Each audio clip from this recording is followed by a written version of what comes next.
Katarina Očko je svoje poslanstvo in strast odkrila na kmetiji. Z ekološko pridelano hrano oskrbuje šole, vrtce, restavracije in bolnišnice. Z veliko ljubeznijo obdeluje zemljo in se potrudi, da lahko vedno zagotovi svežo zelenjavo. Ob tem vzgaja 2 hčerki in sina avtista in se aktivno vključuje v delo Društva kmečkih žena Rosa. Ob tem še promovira lokalno blagovno znamko Okusiti Laško. Deluje tudi v upravnem odboru Združenja ekoloških pridelovalcev in predelovalcev Deteljica.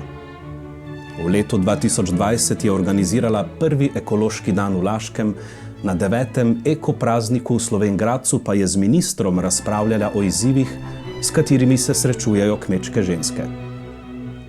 Katarina zagovarja pravice kmečkih žensk, ki na starost ostanejo brez prihodkov. Zanje je treba poskrbeti, je prepričana. Je najsrečnejša, ko njen trud obrodi sadove.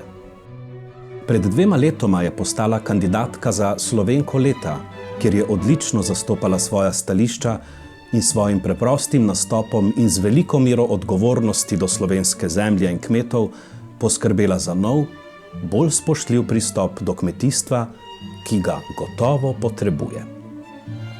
To priznanje mi veliko pomeni, to pa zaradi tega, ker je priznanje iz naše občine, ker se mi zdi, da če te domači ljudje spoznajo za dobro, skratka za neko dobro delo, je to največ.